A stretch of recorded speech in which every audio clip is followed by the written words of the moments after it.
Here to talk about the history of the glass industry is our guest, Milton Ford Knight, also known as Tony, who is the CEO and also a glass historian who started the Glass Heritage Museum, a mobile platform to showcase the importance of glass, early innovators, and their impact on today's world. Tony also is the great-grandson of Edward Ford, an early glass pioneer, which I will just bet had something to do with his interest and depth of knowledge in the glass history that we're going to be talking about today. So Tony, welcome to Business Life 360. It's great to have you here. Thanks, Christy. Well, we can't wait to talk to you about the history of glass. So first of all, you have spent decades studying the roots of the glass industry, of the innovators, and some of the icons. So give us an understanding, if you would, as to some of those things that were happening, let's just say back in maybe the 1800s, and what was going on in this particular region? Well, I think it's an interesting painting of the background of where glass came from. And you have to understand that at this particular point in time, travel wasn't very easy. Travel wasn't, you couldn't get to Ohio, you couldn't get to Toledo, Ohio. And quite frankly, we end up, the railroads work their way through into the Ohio River Valley sometime in the 1860s or 1870s. The canal systems were an opportunity to grow commerce in this area as well. And so all of a sudden we start in the 1870s and 1880s having a lot of interest. So it took a while. It took energy. It took the development of gas resources. It took the energy of coal.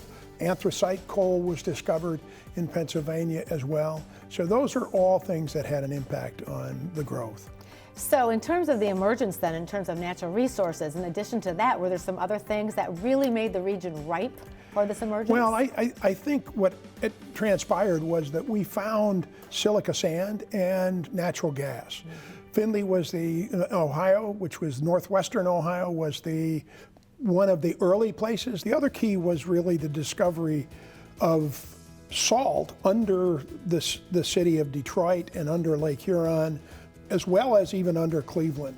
Those all helped in the process of making soda ash. And soda ash was an important ingredient that was imported from Europe largely before that time. Tell us about some of those key people who made the glass industry what it is today and really planted those seeds early. Yeah, I think those people, which would include Michael Owens clearly, and Edward Drummond Libby, who came out of the East Coast and came here to Toledo. He was probably the first individual who came here and brought his glass company, Libby Glass, to the Toledo market. He was looking for the sand, he was looking for the deal on natural gas, and and that was beneficial. Edward Ford came shortly thereafter, and I mean within a year or two after Edward Drummond Libby came here, and he came here for the same reason. But his family, his father, J.B. Ford, or was often referred to as Captain John B., came actually out of New Albany, Indiana, which was right near St. Louis, moved to Pittsburgh, helped establish Pittsburgh Plate Glass Company, and then he and his son sold their interests in Pittsburgh Plate Glass. Edward came here, used the money from the sale, and JB went up and created a company called Michigan Alkali, which made soda ash. So from these icons, if you will, these pioneers, certain companies were formed. And those companies I know are significant in terms of product development and then future contracts with Ford, with General Motors. Tell us about some of those companies and the products that they really started to bring forward to the public and to industry in that day. Yeah, you have to think about these time periods that included a depression in 1895, a World War I, a huge recession in the 20s, which nearly bankrupted General Motors. And you look at these individuals and you say to yourself, how did all this happen here in Toledo, Ohio? Well, they survived. They carried through. Owens and Libby combined together to make not only the Owens Bottle Company, but also the Libby Owens Plate Glass Company. And then in addition to that, you had Edward Ford, and Edward Ford effectively brought the glass company to Toledo. But they all came into the Depression, and all those things changed. Owens Bottle Company ended up merging with the Illinois Glass Company in 1929. Libby Owens Plate Glass Company merged with the Edward Ford Plate Glass Company to make LOF. What ultimately ends up happening is years later, you start to see the benefit, the outgrowth of those things. Owens Corning Fiberglass came out of the Owens, Illinois group.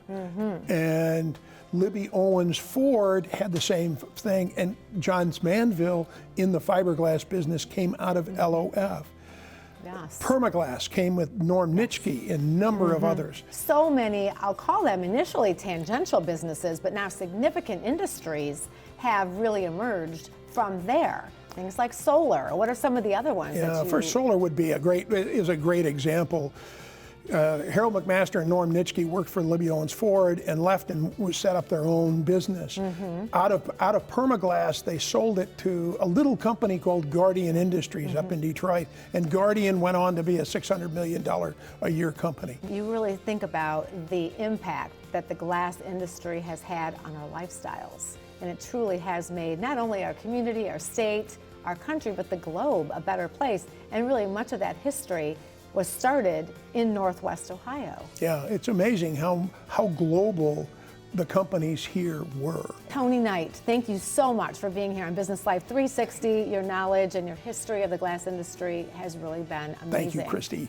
So as we've discussed, when it comes to glass as an industry, it's not about naming rights or headlines. It's about providing inspiration and motivation, and about planting the seeds of innovation for the future.